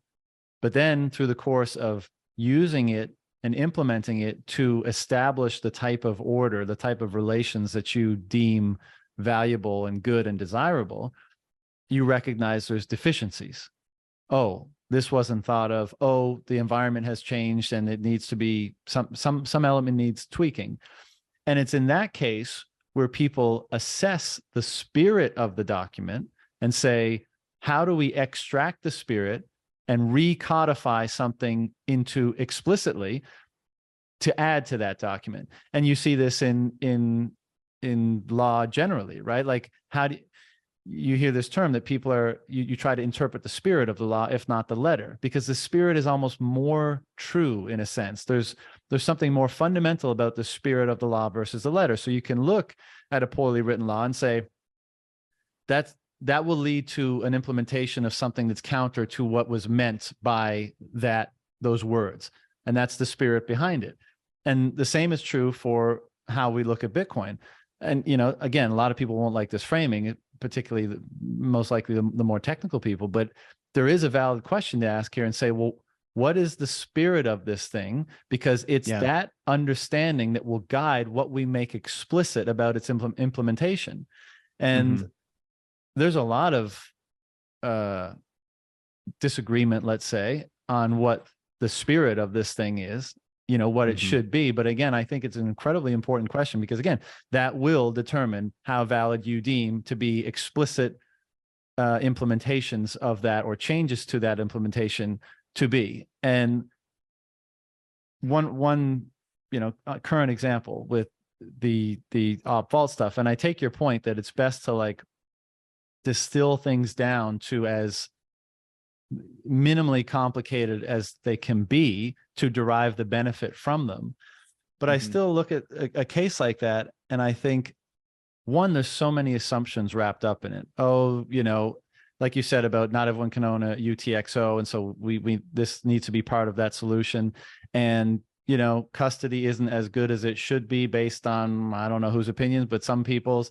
And, you know, a bunch of people aren't going to adopt Bitcoin currently with the lack of assurances for custody. So that's another reason.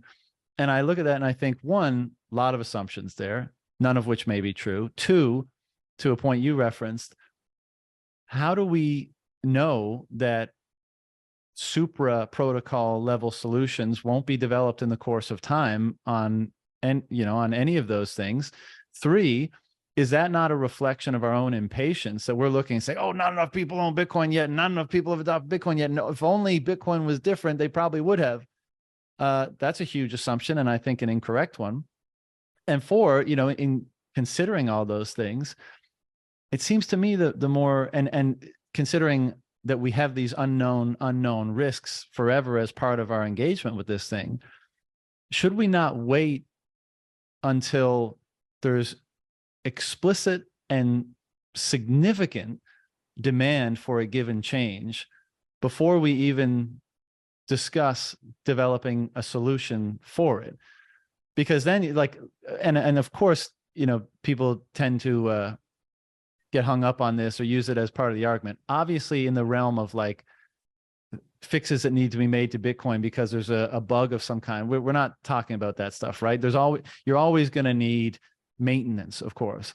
But in the realm of like nice to haves, why would we subject ourselves to the dangers of so many of those assumptions and so many of those unknown risks in advance of knowing if those assumptions are even correct? And the only way we can really know those assumptions are correct is if we're brought to the edge of that problem. So maybe a point comes in the future, maybe it's 10 years from now, and we say, holy shit, everyone wants Bitcoin, everyone wants to self-custody Bitcoin, and not everyone in the world can have their own UTXO. Mm-hmm. And again, I suspect in that course of time, I wouldn't be surprised if solutions were developed in the market to accommodate that. But maybe I'm wrong. But my point is, it seems to me the way to mitigate the assumption, the risk of unknown unknowns and the risks of changes and everything we've been discussing is to wait until it's abundantly clear that some form of change or upgrade is absolutely necessary to, well, to what? Again, that's part of the question, like to service the existing demand. What if that demand is transient, So that, again, there's so many little questions that need to be asked in developing a proper logic about this stuff. And I think it's, my own personal opinion, I guess, time is probably clear at this point, but I think it's inviting unnecessary risk for an unknown gain or an assumption of gain or benefit too early, when we just kind of dream up and say, oh, it should be this way, we should have that and that. And again, this comes back to that, what is the spirit or soul of Bitcoin that we're attempting to implement and steward? And maybe, some people obviously think we've reached it, and now it's just a matter of stewarding it forward. And if everyone could access Bitcoin the way you and I do today with self-custody, the Lightning Network, then maybe, Bob's your uncle and we're good. But then maybe 100 years from now, there's, something comes up, the circumstance changes, the environment is different, the technological landscape is different, which we know it's going to be, with AI and hardware developments and all this kind of stuff. So why not just always kind of be right at the precipice of the necessary, rather than being, in my opinion, somewhat hubristic and saying, oh no, I know that we're going to need to do it, and we're going to need to do it soon, and it's going to have to be on the base layer, and the market won't be able to come up with a solution, and all those assumptions that go into, presenting a change in advance of it being, let's say, a necessity. I know that was kind of long-winded, but I think you get my point sufficiently, so I'll throw it back to you. I'll start with where that whole thing started and then ended, is the whole idea between the spirit of the law and the letter of the law. Is there are certainly people who think that, like, no, it's the letter of the law, but I would challenge them such that, like, in the letter of the law of the original Bitcoin client, there was a buffer overflow bug that allowed somebody to create like 100 billion Bitcoin in a transaction or a block. I think it was a miner, if I'm not mistaken. That was the letter of the law. That was within the letter of the law of Bitcoin. By what designate, like, how could Satoshi know when that bug was corrected that was not right, that was a violation? Like, it was the spirit of what Bitcoin meant. It was the intent of the Bitcoin code, not the actual Bitcoin code. There wasn't a single node on the network that was actually saying that 100 billion Bitcoin didn't exist. It was the intent of the creation of Bitcoin that undid and corrected that. So, but they are also not independent. Like, you can't just arbitrarily change the intent and then change Bitcoin. It's a little bit like prices, is that prices are both an output and an input of the economic system. So as soon as there is a change in the price, when something goes from $10 to $20, well, then it immediately alters everybody's assessment of that in relation to everything else. And it becomes the output becomes a powerful input. So there's nothing static about it. Like there's not a chicken and the egg. Circular feedback all the way up and down. Both of them affect each other. It's a process that's never ending. Very similar to the spirit and the letter of the law. It's just that both the spirit of Bitcoin is extremely concrete because of a handful of very clear things that Bitcoin was attempting to correct, and the problems that it explicitly solves and the means by which it does so, but then also the incredible concreteness of the rules of Bitcoin. So it's a feedback loop. Again, we get more conservative as Bitcoin stays immutable, et cetera. Like the fact that Bitcoin is hard to change makes it hard to change the spirit. And then the spirit makes it hard to change Bitcoin. So again, it's a process of feedback of us interacting with this system. And it changes us as much as we change it, or probably more so, because it's harder to change 1 million people than it is to change one person. And individually, we are all one person up against the 1 million people that are the idea of Bitcoin. And as that grows, it gets even harder. So the force to change the individual becomes greater and greater, rather than the force to change the reverse to change Bitcoin, I think.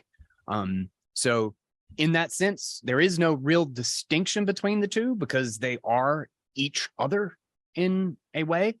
But do you think they're equal? Reinforce. No. I don't think they're equal. I think they just reinforce and play off of each other. Right. I think it's the spirit or the idea more fundamental. Am I right? Oh God, I don't know. What is more fundamental? Because I guess it would be. I guess it would actually depend on the size of the network, technically, because if there's one person running one node, then it's all spirit. Like you can just arbitrarily change it. Like, so it's kind of a growth and maturity of Bitcoin, the system, versus Bitcoin, the individual piece of software on an individual computer. So, but all those individuals how we interact with the network, choosing to run that software because they're animated by the validity of the ideas contained in the spirit. Sure, but they're also economically tied to the decisions of everyone else. So if the spirit is maintained kind of in a collective sense, it makes it harder for the individual. Like, I could go make my own Bcash cash today, and my spirit could change, but the hell if it's going to do anything to Bitcoin, right? Yeah. Well, this is where we get into an interesting discussion about truth. If I am Satoshi and I'm the only node, then I can make Bitcoin whatever the hell I want it to be, and nobody's pushing back against me.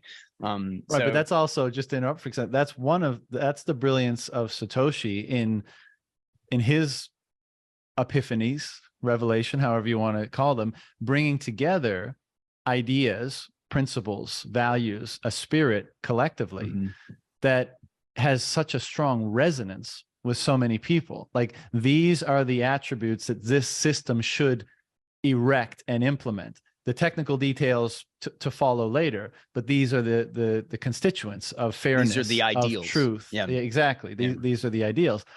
And so it speaks to just how powerful things like truth are, and the other ideals that we might identify within Bitcoin, that it is, not only does it draw so many people in, but it keeps so many people in, and it as a result of that, and there's other reasons, because it was the first and the network effect and stuff, but I think all that is subordinate to what we're discussing, ends up building out this network of all these people, tacitly or explicitly agreeing to the ideals that are contained in Bitcoin and wanting to participate in something like that.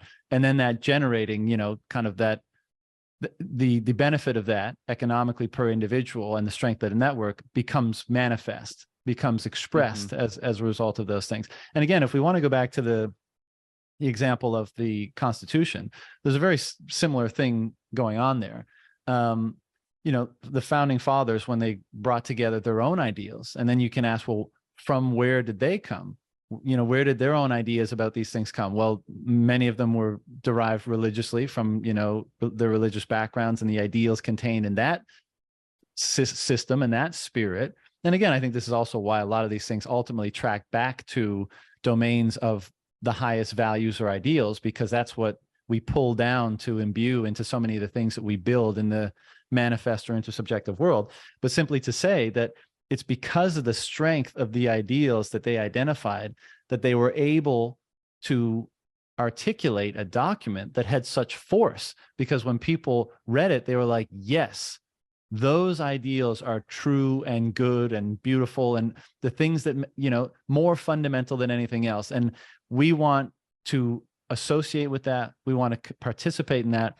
We want to effectively predicate our lives on that. And then moving forward from that, the negotiation, the ongoing negotiation is what elements of that spirit, you know, all those ideals taken together could be articulated better, right? How should we implement that spirit even more when the need arises, when the nature of our environment that we're contending with, when that changes such that we need greater clarity on how to implement that spirit. So it's very similar things going on in both domains, in my opinion. And I would say it's also, it's kind of a way, like, how do we expand the spirit of those values to guide us in other activities, to expand what we can do, and how can we lean on this more to be kind of the foundation of our values. But you've got a really good point in that the spirit has to be real, like it has to be aligned. Like, I think there are values and principles that align, that harmonize with prosperity in life, and then values and principles that are incredibly destructive and are very negative, that clash with life and prosperity in a really serious way. And if the Constitution did not align, did not harmonize with human prosperity, it would have failed very, very quickly. You know, like if they were socialist ideals, if it was a communist manifesto, it would have lasted, you know, a couple of decades before it just imploded into disaster and massacre and, you know, a human genocide that we look back on and be like, I can't believe people were that stupid, as we do it all over again. But so in that sense, I think what Bitcoin is a codification of as strong of a foundation and as strong of a set of principles and essentially property rights of, like, you own yourself. As long as you can keep this secret, you own this piece of the economic system. And this is in harmony with human prosperity, with prosperity among human civilization. Like us to organize as a collective by never sacrificing the right of the individual, because that is the health of the collective. The collective is not a thing, right? It's just an abstraction of each of us individually. It's just an aggregate. So as soon as you start sacrificing the rights or the health of an individual for the collective, all you've done is sacrificed. It's like killing cells to save the organism, but you can't actually define the organism. You've just destroyed the mechanism that makes a cell stay healthy, like that defines a cell separately from it. Like the organism is just an abstraction. So if you take away the rights of the individual, you just end up rotting the core of what makes society function in the first place.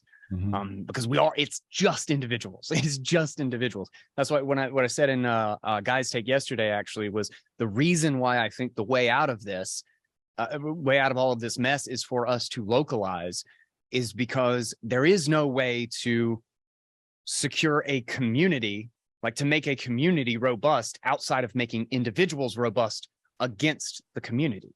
Like if all of us have a 10% buffer from the liability of our neighbor, you know, if we have a fire break from the forest or whatever, like each of us individually can just bring back in and secure our situation and our family and what we are doing locally at home, and having Bitcoin to protect us from a financial collapse, and having another source of food to protect us from supply chain collapse, and having a source of energy protect us from grid collapse.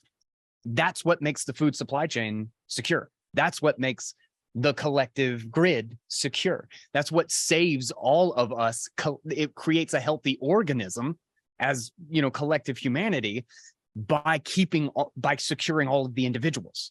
Like, that is how you get out of this. The reason we are in this is because we're all interdependent.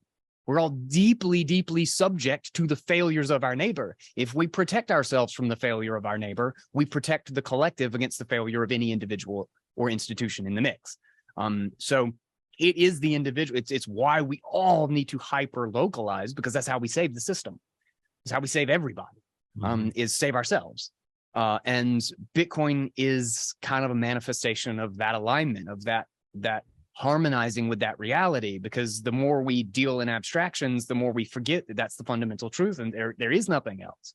It is just individuals. Like, the government doesn't exist. It's literally just a belief system. It's an idea that some person has a special set of rules and that I have to listen to their authority. Like, the buildings aren't any different. Like, the government isn't like an actual building. It's just like a big house. You know, it's just like a different set of people, but it could just as easily be your next door neighbor. It's not real.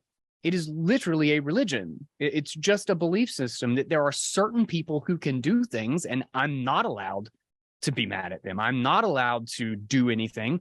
And because all of us individually believe this, they get away with murder, because it's a religious belief in authority. But that's all it is.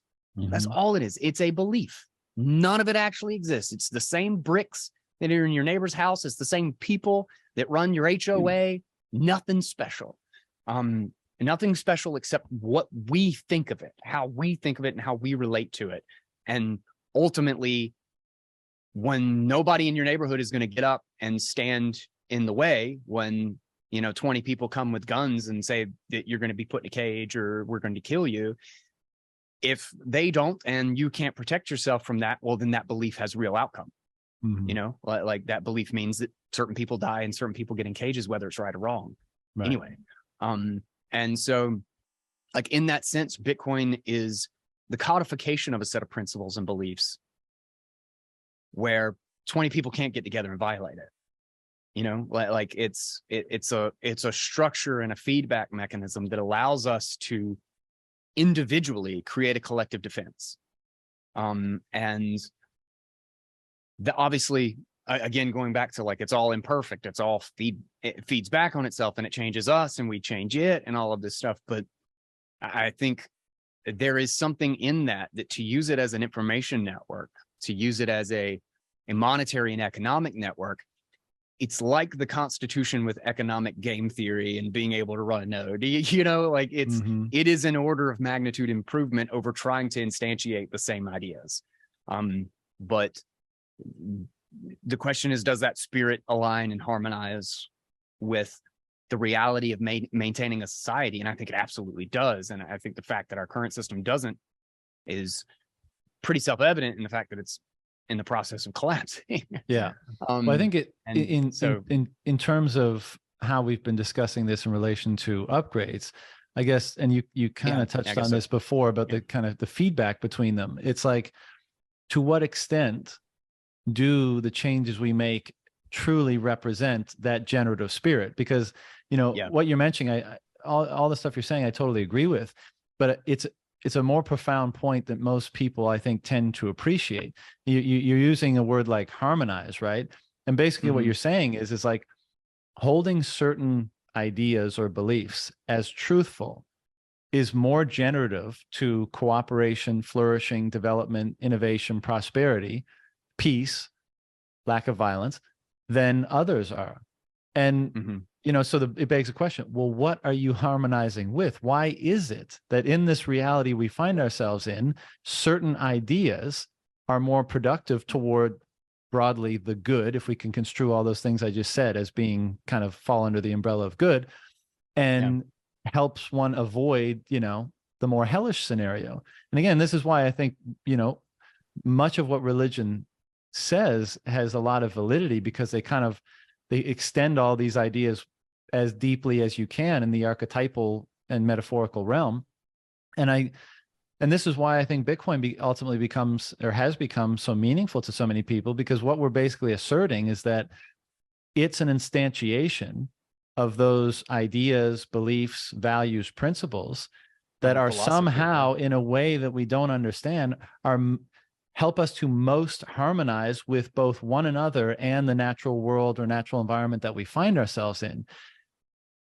Do we not have to assert some sort of specialness to those ideas and principles if that is the result? Because ultimately, like, you and I are, I think so. Yeah. Yeah. You and I are made up of water, minerals, to be, space dust effectively, that coalesced over billions of years, with the capacity to have these ideas and hold these principles and beliefs.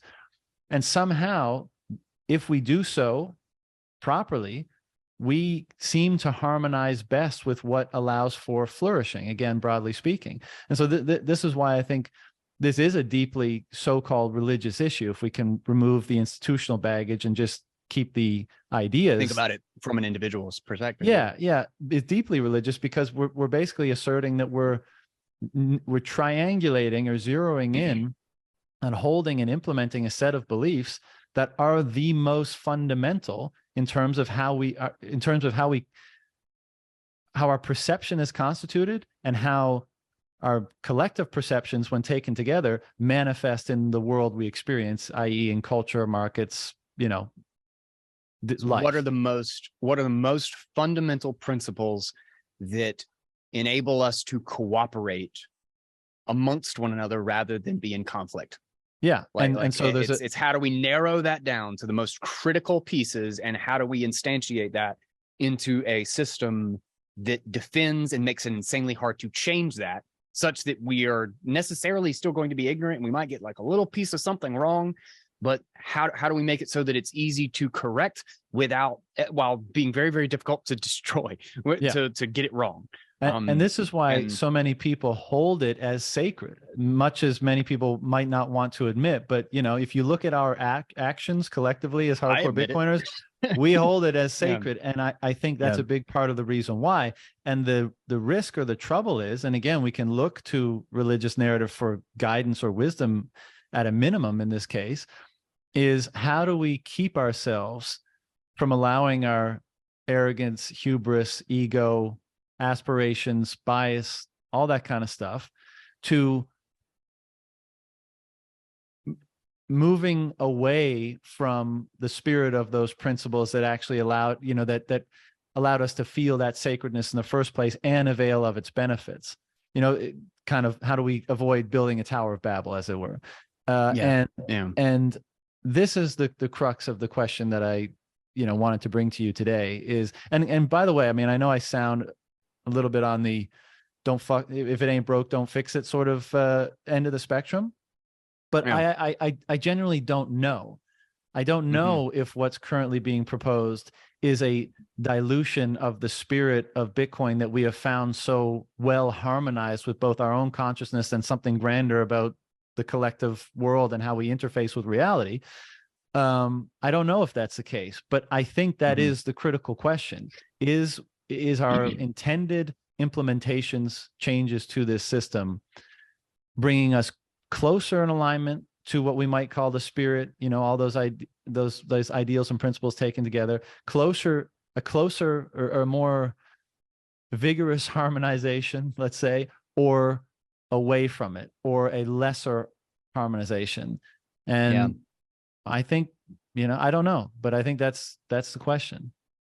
I think the simple and very unsatisfying answer is there's no answer. There's no way. Like you're saying, like, what color is the gray area? And it's like, well, is it black or white? It's like, well, it's the gray area. I don't know. I don't think we should give up on it so easily. I don't mean that I'm giving up on it. I think it's a constant discovery. It's a process of human values. And I think human values are real, like the you think about like what is common among all the major religions that have lasted for thousands of years. If you break that down to core arguments as human values, is those clearly align in such a way that they survive for thousands of years. Right. Their And outcomes. so there's an element themselves. of truth. There is an element of truth to them. And where we embrace the wrong thing, it's our job as thinking individuals and as evolutionary idea machines, to realize which ones led us astray and which ones brought us together.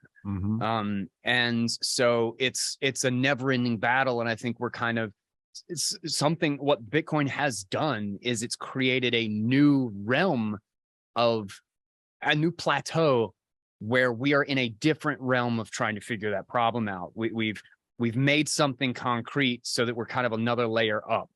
Whereas kind of like religion was one of those things for society in general, right? Religion and language. Right. Like it's a new realm of like, okay, how do we, now we can evolve ideas in a very different way. And we have this kind of foundation and tradition to go back to when shit hits the fan. Which is why it was defended so vigorously, you know, and again, you can criticize all the different manifestations of that, but that's why, because it was so much part of the, you know, about how you harmonize, how you establish that flourishing, you know, and of course it, you know, goes off the rails in different ways. And maybe there are things we can learn about Bitcoin by analyzing how that otherwise unifying and flourishing sort of force was mistreated or mishandled or diluted in certain ways and ended up having the reverse effect of what it had and what it was intended to have.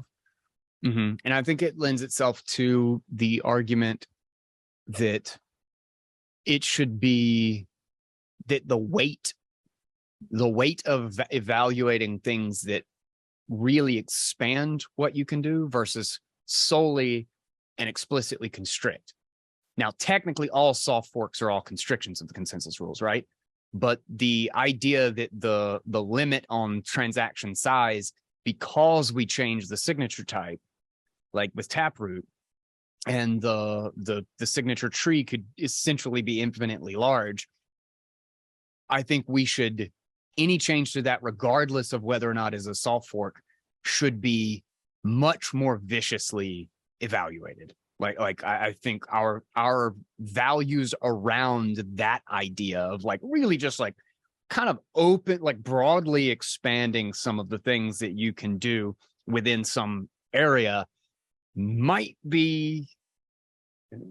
be as good of an idea as we originally thought, even if it is inside the consensus rules. There are a lot of externalities that we can't quite foresee because we are explicitly trying to expand capabilities.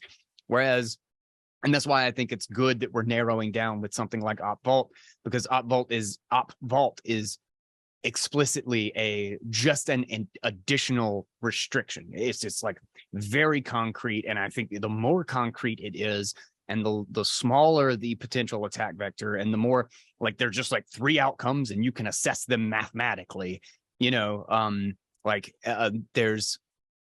that's where I think the values kind of feed back on themselves, is that like, as we make a mistake and we play in this gray area, and then we have like a not so good consequence from it, like, okay, well, this is where we went wrong. This is where we were out of line with what was going to take us into a future where we did know, or we did feel that there were not as many negative externalities, or not as many different ways as where this could go improper or create incredible costs for us and keep us in cooperation, rather than in conflict with each other.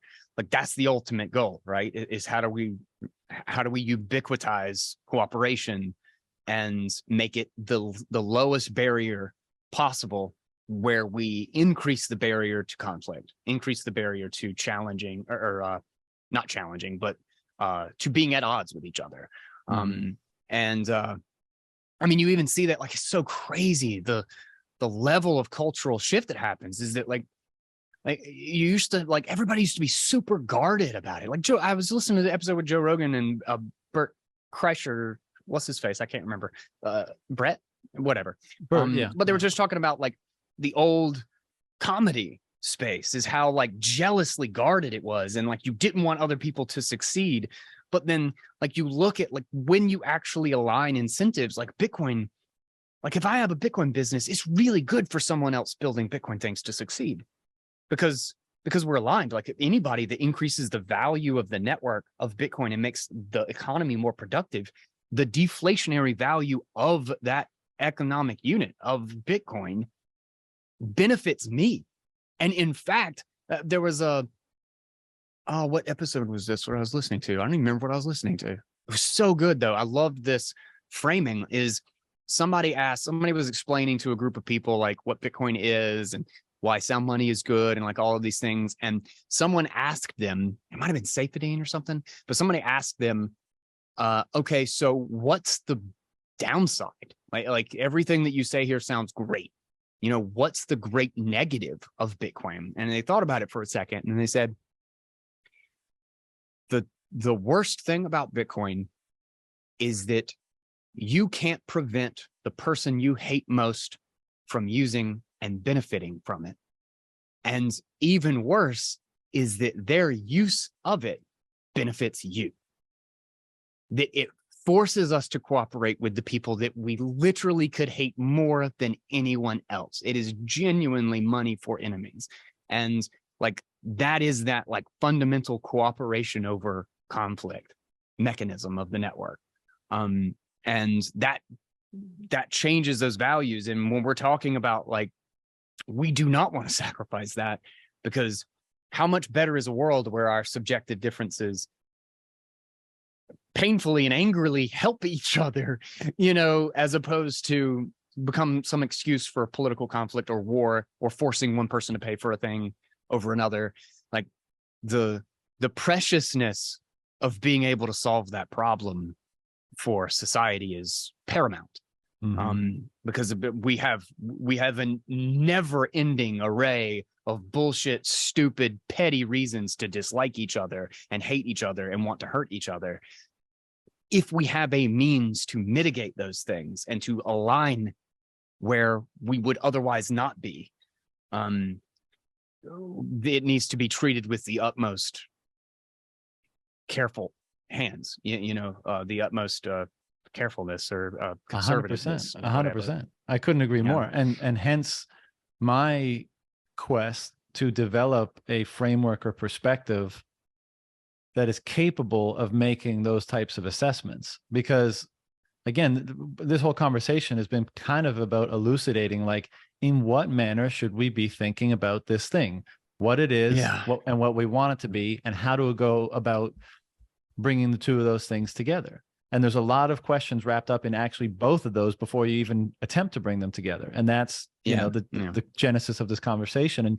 And that's the quest to find a better framework for understanding all the component parts there. And because, to your point just now, it is so important that it persists, that, there's I can't think of a greater benefit to humanity that it persists. Therefore, the importance in these conversations. And again, my critique that the conversations seem to be far more in the how to implement technically, rather than, the justification of the validity for certain ideas. It's kind of like ideas pop up and it's like, well, they get built technically, and then there's a discussion like, should we implement it? And so there's an inkling of, is it even something that we want to have in there in the first place? But I guess it's a little bit too rapid for me, or there's aspects of it that are skipped over. But I think this has been helpful for me, because there's some things that we discussed today that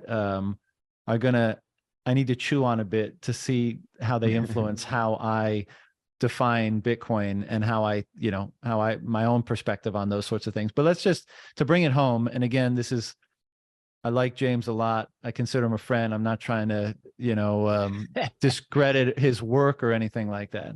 But let's apply this framework to, something like Opvault. Which assumptions are being made about its necessity, about its utility? To what degree is this solution born out of an impatience about adoption, about assumptions about future adoption? Because again, of course, I take your point that the more you distill it down, the the more you mitigate those unknown risks. You can never eliminate them because change itself might be a risk, no matter how sound, the actual implementation is. But I'll throw it over to you. In context of all these, these elements of this discussion that we've touched on, and the few that I just threw at you there, why do you? Because if I'm hearing you correctly, I feel like you're kind of in support of this particular upgrade.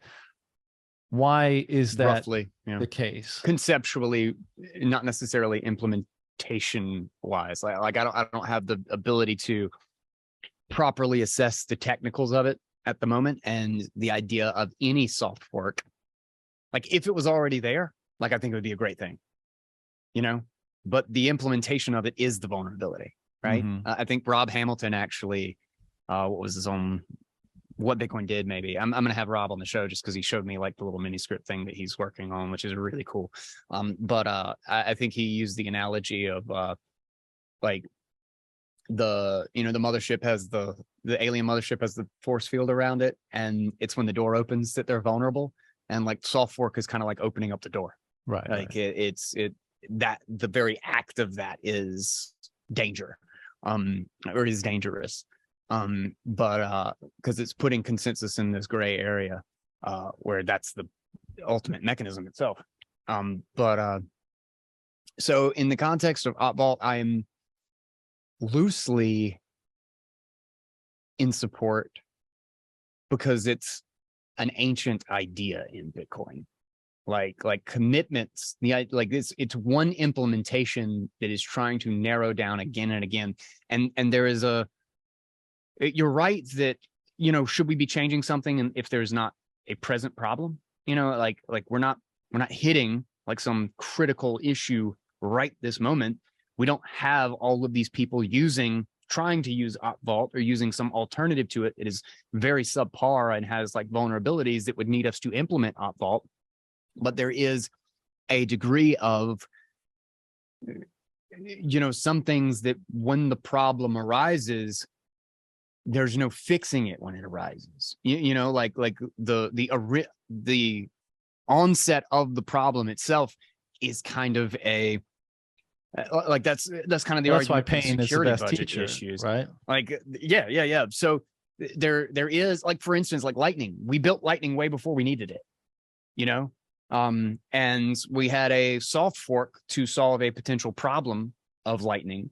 And even now, technically, like we're using Lightning because it's really great and it makes the UX of Bitcoin way better to just be able to zap back and forth. But it's not like we need to be zapping each other retardedly on Nostr all day, every day.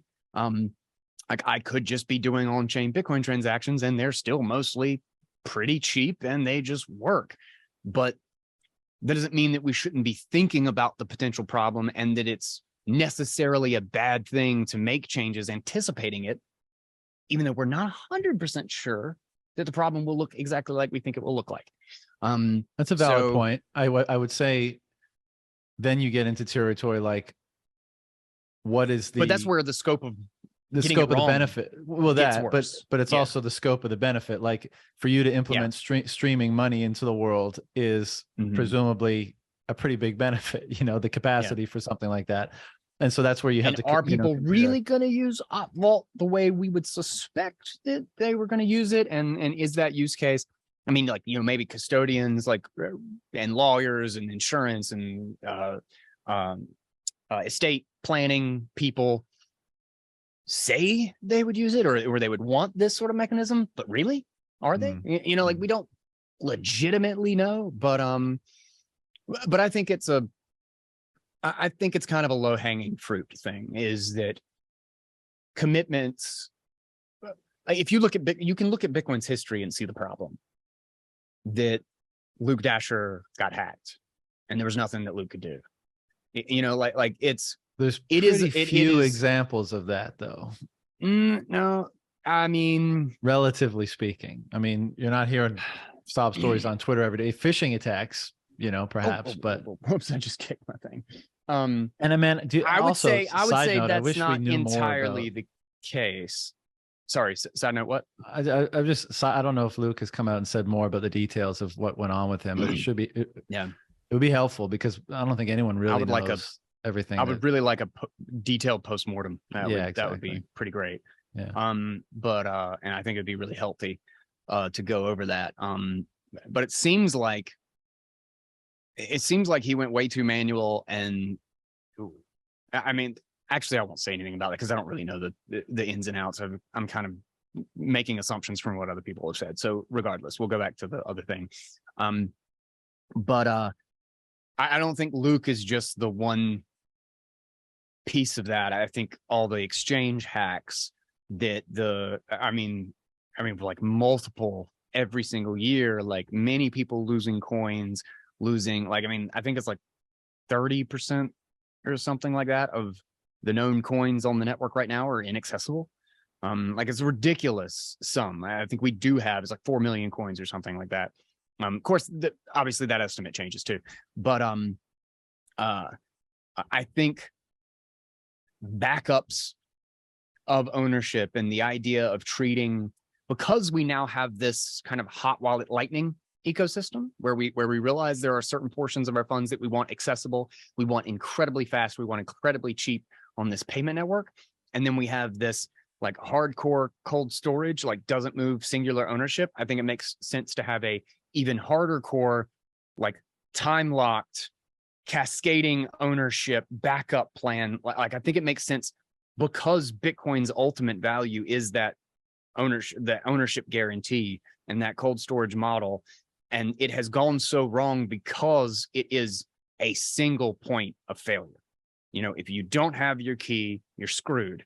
That when you're talking about a market, sharing that, and like really maybe multi-sig is all we really need for that. And maybe Miniscript like solves all those problems. But I think OpVault is a measurable improvement to a problem that exists right now. And I don't think it's a real projection of like, oh, we're going to need it in the future. I think the idea of commitments is something that we can use now and could apply. The question is, will people use it? Will people really know how to interact with it? Or will they do the kind of simpler thing of just like splitting up keys and having a lawyer and a key and doing a time lock? It might be easier to do with something like Miniscript and, you know, what Rob Hamilton is building in his little like visualizer with layers and cascading time locks and all that stuff. That maybe you don't need something like that, but I think that's a legitimate discussion and a legitimate problem and a potential legitimate solution to it. Like I think there's a real scope of like cost that can be measured, that had this been a used thing, we could have saved a lot of pain. And we could essentially have clearly consensus rule defined ownership about who can access this and to what degree. And then we can hold, you know, there's a degree that like, it's really hard to hold exchanges accountable for saying, oh, my key got hacked and then somebody just wiped them out for $1 billion worth of Bitcoin. Well, if that happens and you have something like OpVault, it's like, well, why didn't you have a 30-day backup plan? You know, like you can say like, you can mitigate this. We do have the tools to do that. So I don't, that doesn't have me coming down very hard on either direction, to be perfectly honest. Like it's a very ambiguous answer, but I just think it's not so clear that there isn't a use case or that we're trying to project, oh, it could be valuable in 3 years. I think it is actually something that could be very valuable now and could have been valuable in the past, and adds a layer of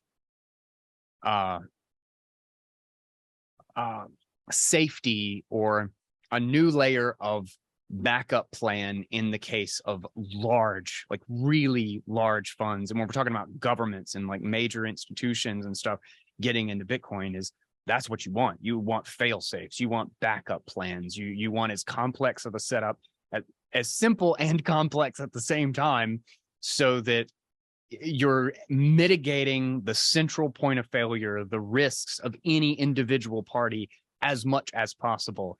And if there's a very simple, very explicit rule that does one very clear thing that we can add to Bitcoin, there's a strong argument to be made that the trade-off is worth it. But I think that's a different discussion than how do we do a soft fork and how do we implement it. That's more of a discussion of just, is it better for Bitcoin to have this or not? But the whole discussion of how do you get it into Bitcoin if it's not there already is a whole nightmare in and of itself. How long do you wait? How long do you beat the hell out of this thing on testnet or signet or whatever? And so I think correct me if I'm wrong on the technical details, but even with this type of architecture, I mean, if the attacker basically has to acquire two pieces of information rather than one, let's say, right? And so you always kind of revert back to the same problem, even if there's more hoops to jump through. And of course, there's just a different key. Yeah, exactly. And so ultimately, the way it's implemented is different than something like multi-sig, but the principle is somewhat similar. There's a time element as well, but it's like, okay, an attacker gets the keys to, an exchange's wallet, let's say. And if they don't have something, well, I'll put it this way. If they can do that, how sure are you that they can't do that for your backup key or for, where you're sending the funds? Because the question is where is the vulnerability in the first place? Is it human vulnerability? Is it technical? Is it whatever? And to what degree are those vulnerabilities, shored up or fixed by this architecture? Or will we find out that they don't actually address it much? And so, I know they don't really change the dynamic a lot. Yeah.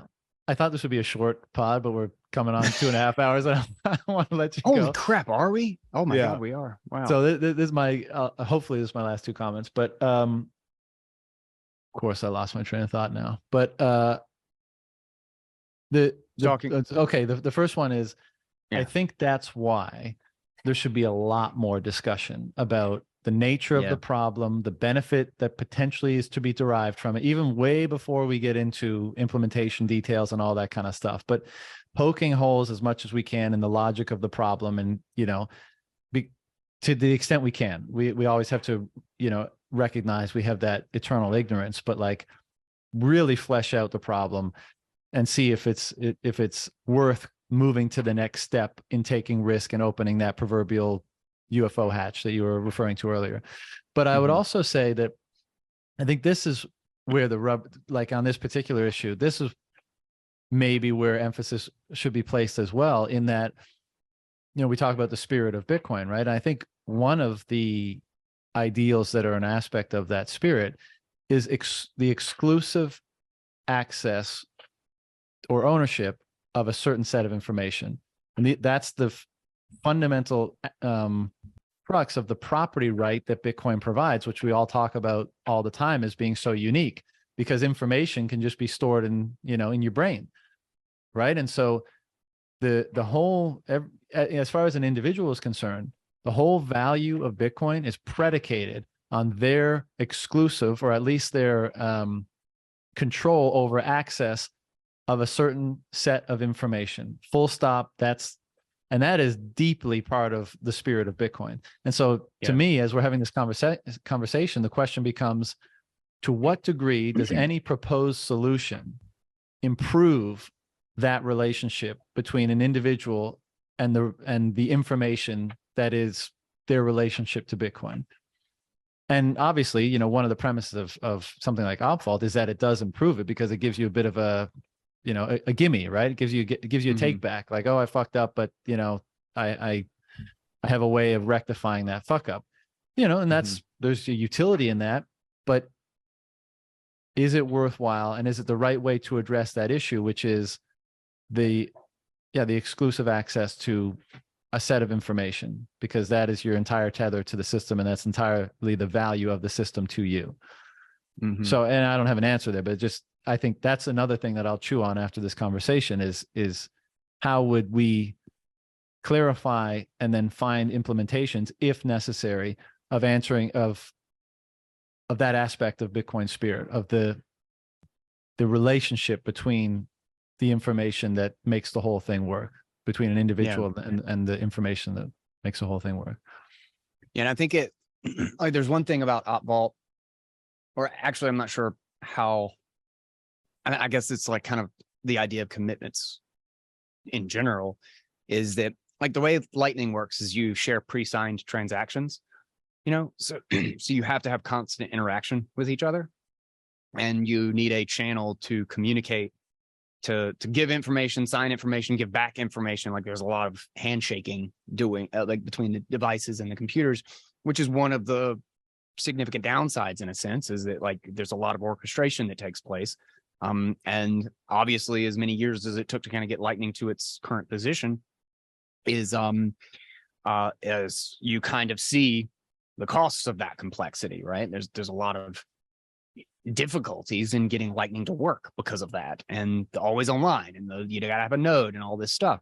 So like the idea of a commitment is that you can essentially do that without a whole lot of handshaking. You can, rather than having to have a pre-signed transaction, you can just sign in a commitment to a output, and basically save yourself a step and still know you have that guarantee that the Bitcoin will only go to this location if you override it with the previous state.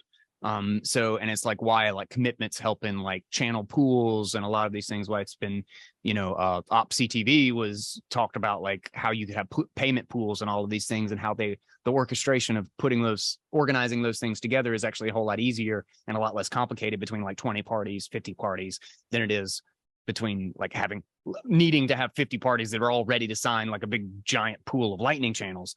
So there are a lot of other use cases as well for that, but you're immediately there is that question of, is the value of this thing over like had we already had this thing, yeah, would it be great, but when you have to open up the mothership door, like I think it's kind of the reverse reason why I don't think there's a whole lot we can do about inscriptions, is that inscriptions I believe to be a net negative to the monetary integrity and value of the Bitcoin network being able to validate monetary ownership and security and auditing and all of that good stuff, because it adds costs that has nothing to do with money, that still is required to secure the money. But the trade-off, the pain of having to undo it or trying to stop people from using it in that way outweighs the negative externality of inscriptions. Mm-hmm. There is a really good argument to be made for the reverse, that do commitments or does op vault, sure, it might be a benefit in that regard, but what are the costs to getting that benefit into the system versus the cost of just figuring it out without it? And so again, I don't have, there's no clear answer. It's just we've done it. Yeah, we've done soft forks many times, and there's arguably many great benefits to some and negatives to others. SegWit is kind of a mixed bag. Like I think there were a lot of benefits to SegWit. And obviously now the longer time goes on, there's some clear costs to that as well. So I don't know, it's necessarily something that doesn't have a clean answer. And it's our process of kind of beating it to death over and over and over again. And I agree with you that it means that the discussion should be a lot more conservative, a lot more scrutinized. Yeah. Like our scrutiny level should be turned up to max. And broader rather than at a minimum. And broader and rather than it's a great feature, let's have great features, Right, exactly. Like that's the shitcoin way, that's the high time preference, and the last thing you want to do is apply high time preference to something that is the ultimate low time preference system. Because those will be at odds to its success. Yeah. But I don't know. I Vault is interesting nonetheless. Yeah. Sure. And I encourage everyone to go check it out themselves, read the white paper and all the comment, back and forth that have been had on it. This podcast is by no means intending to be, in opposition to it or to pass judgment on it. Obviously we used it as a current thing to flesh out and Just an explicate example for the concept. yeah, the type of logic we're thinking about. And again, no, nothing against James and others who put together similar proposals that, all the work they put into it. But I do think they're important. This should be an element. The type of logic or rationale that we've been trying to flesh out here today should be part of how people assess such things. And then, and then everyone contributes to the extent they want to in whatever dialogue takes place and how things unfold. But all that being said, we're 2.5 hours in, so I guess I'll let you go this time. And I don't, who knows, I might have to have you back for, whatever else is bothering me at the moment. So I'll be around. I appreciate you giving me all the time, because I know I took another, I think 30 minutes today, and always a pleasure to get your thoughts on things, and hopefully we can do it again soon. Yeah, man. Always good hanging out, man. I appreciate it a lot. All right, brother. Take care. Later, dude.